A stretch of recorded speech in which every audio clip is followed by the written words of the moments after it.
आपने रामायण तो सुनी होगी या टीवी पर देखी होगी। रामायण को लोग मानते हैं कि उसमें लिखी बातें एकदम सच हैं। लेकिन अगर हम रामायण को लॉजिक लगाकर देखें तो उसमें बहुत सारी कमियां निकल कर सामने आती हैं। आज हम इस वीडियो में केवल एक ही कमी के बारे में विस्तार से बात करेंगे। चलिए शुरू करते हैं। रामायण की स्टार्टिंग में दिखाया जाता है कि राजा दशरथ की कोई संतान नहीं थी, लेकिन वो संतान चाहता था। तो राजा दशरथ ने अपने दरबार के ऋषि को ये बात बताई। उन्होंने कहा कि पुत्र हो जाएगा, लेकिन इसके लिए आपको पुत्र कामेष्टि यज्ञ करना होगा और ये यज्ञ केवल सरंगा मुनि ही कर सकते हैं। तो राजा दशरथ सरंगा मुनि के पास चले गए और उनसे यज्ञ करने के लिए कहा। सरंगा मुनि ने यज्ञ किया, जिसके बाद यज्ञ से अग्नि देवता बाहर आए। राजा दशरथ को एक खीर का कटोरा दिया। वो खीर तीनों रानियों ने आपस में बांटकर खा ली, जिसके बाद तीनों रानियों को बच्चा हो गया। जैसे कि आपको पता है, उनमें से एक बच्चे का नाम राम था, दूसरे का भरत, तीसरे का लक्ष्मण और चौथे का शत्रुघ्न था। रामायण वाल्मीकि जी ने लिखी थी। बाद में गोस्वामी तुलसीदास जी ने इसे रीराइट करा। तो जब रामायण वाल्मीकि जी ने लिखी थी उस टाइम साइंस इतनी डेवलप नहीं थी, और अगर हुई भी होगी तो वाल्मीकि जी ने वो साइंस नहीं पढ़ रखी थी। अगर उन्हें पढ़ रखी होती तो उन्हें पता होता कि यज्ञ करने से कोई बच्चा नहीं होता। बच्चा पैदा ना होने का कारण या तो आदमी होता है या औरत या फिर दोनों। बच्चा पैदा होने के लिए आदमी का शुक्राणु यानी कि स्पर्म और माता का अंडाणु यानी कि एग जब आपस में मिलते हैं तब बच्चा पैदा होता है। स्पर्म और एग का पता माइक्रोस्कोप की खोज होने के बाद पता चला था। वाल्मीकि के टाइम पर माइक्रोस्कोप नहीं था, और अगर रहा भी होगा तो ज़्यादा पावर का नहीं था। इतना नहीं था कि स्पर्म को देख सके। इसलिए वाल्मीकि जी ने अपनी किताब रामायण में स्पर्म और एग का कोई जिक्र किया ही नहीं, क्योंकि उन्हें इसके बारे में कोई जानकारी थी ही नहीं। साइंस अभी कुछ साल यानी कि 400-500 साल पहले से ही डेवलप होने लगी है। उससे पहले भी साइंस थी, लेकिन इतनी नहीं थी जितनी की अब है। पहले इंसान हर चीज़ से डरता था। कोई चीज़ हो रही है तो जो समझ नहीं आता था क्यों हो रही है, कोई चीज़ नहीं हो रही है तो समझ नहीं आता था कि क्यों नहीं हो रही है। तो इंसान अपनी मनचाही चीज़ कराने के लिए साइंस का सहारा बहुत कम लेता था, वो भगवान का सहारा ज़्यादा लेता था। बच्चे नहीं हो रहे हैं तो यह नहीं सोचता था कि क्यों नहीं हो रहे हैं, उसे बस ऐसा लगता था कि भगवान की इच्छा है इसलिए नहीं हो रहे हैं। उसके जो कोई भी काम नहीं होते थे, बस सबको यही सोचता था कि भगवान नहीं चाहता, बस इसलिए नहीं हो रहे। भगवान चाहेगा तो हो जाएगा, और अगर वह काम भगवान से कराना चाहता है तो भगवान की पूजा करो, भगवान को खुश करो, उसके बाद भगवान ऑटोमेटिक तुम्हारा काम पूरा कर देगा। तो वाल्मीकि जी भी यही सोचते थे। उन्हें साइंस का ज्ञान नहीं था। उनके हिसाब से अगर बच्चे नहीं हो रहे हैं तो इसका मतलब भगवान की इच्छा है इसलिए नहीं हो रहे हैं। यज्ञ करो, भगवान को खुश करो और बच्चे तुम्हारे घर में हो जाएंगे।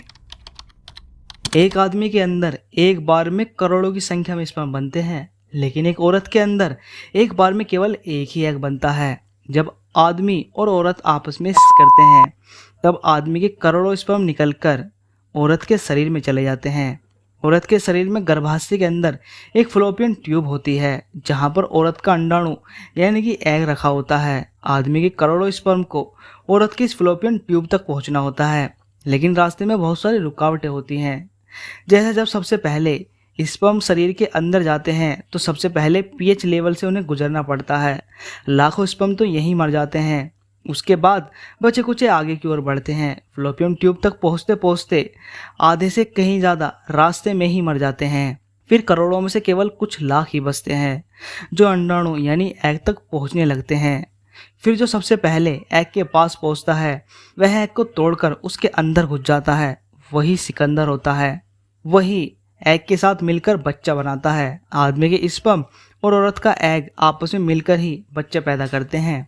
अब अगर आदमी शराब, धूम्रपान या कुछ नशीली दवाओं का इस्तेमाल करता है तो उसके शरीर में स्पर्म की संख्या घटने लगती है, जिसके कारण उसके स्पर्म औरत के एग तक नहीं पहुंच पाते और बच्चा नहीं होता है।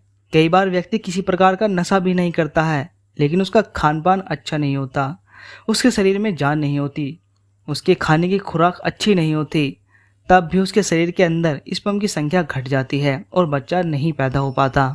इसलिए आदमी को शादी के बाद अपने खान पान का अच्छे से ध्यान रखना चाहिए। हालांकि शादी के बाद क्या, शादी से पहले भी खान पान अच्छा ही रहना चाहिए। कभी कभी उल्टा भी होता है। मान लो आदमी के स्पर्म एकदम स्वस्थ हैं, करोड़ों की संख्या में हैं, लाखों की संख्या में फ्लोपियन ट्यूब तक पहुंच रहे हैं, लेकिन वहां पहुंचने के बाद उन्हें औरत का एग यानी कि अंडाणु नहीं मिल रहा है, तब भी बच्चा पैदा नहीं होता। औरतों में भी कुछ दवाओं के कारण या खान पान के कारण अंडाणु यानी कि एग समय पर फ्लोपियन ट्यूब में नहीं पहुंच पाता, जिसके कारण लाख कोशिशों के बाद भी बच्चा पैदा नहीं होता। बच्चे पैदा तभी होंगे जब आदमी के स्पर्म सही सलामत औरत की फ्लोपियन ट्यूब तक पहुंच जाए और औरत का एग यानी कि अंडाणु भी सही समय पर फ्लोपियन ट्यूब में आ जाए। अब यह जितनी बात मैंने आपको बताई है, इनमें से कुछ भी वाल्मीकि जी को नहीं पता थी, इसलिए उन्होंने अपनी किताब रामायण में बच्चा पैदा करने के लिए यज्ञ करने का सॉल्यूशन दिया। कमाल की बात यह है कि आज भी बहुत से धार्मिक लोग वाल्मीकि जी की इस बात को सही मानते हैं। जब उनके घर में बच्चा पैदा नहीं होता तो वे अपने घर में पंडित को बुलाते हैं, यज्ञ करवाते हैं। उन्हें लगता है यज्ञ करने से बच्चा पैदा हो जाएंगे, लेकिन ये सब झूठ है, ऐसा कुछ नहीं होता। आजकल IVF तकनीक आपने सुनी होगी। अगर किसी को बच्चा नहीं हो रहा है तो डॉक्टर आदमी के करोड़ों स्पर्म में से एक अच्छा और बेहतरीन स्पर्म निकालते हैं और फिर औरत के शरीर से अंडाणु को निकालते हैं, दोनों को अपनी लैब में फर्टिलाइज करवाते हैं। इसके बाद बच्चा पैदा होने लगता है और वो सेल जिससे बच्चा पैदा होगा उसे उठाकर औरत के शरीर में छोड़ देते हैं। तो अगर किसी को बच्चा पैदा नहीं हो रहा है तो वह साइंस का सहारा ले, ना कि किसी धार्मिक तौर तरीकों का।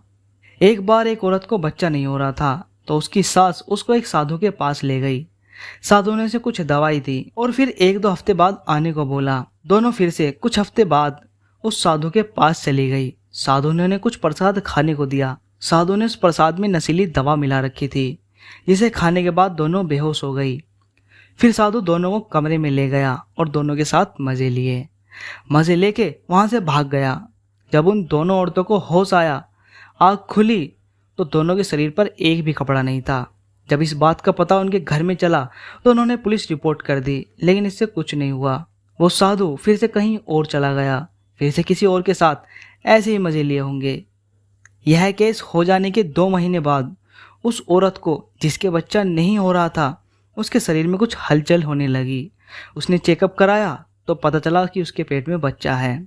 अब आप खुद समझ सकते हैं कि वो बच्चा किसका होगा। इसलिए आज के ज़माने में साइंस डेवलप हो चुकी है। आप साइंस का सहारा ले, किसी साधु महात्मा या तांत्रिक के चक्कर में ना पड़ें। अगर यह वीडियो आपको अच्छी लगी हो तो वीडियो को लाइक करें, चैनल को सब्सक्राइब करें। मिलते हैं किसी और नई वीडियो के साथ, तब तक के लिए नमस्कार।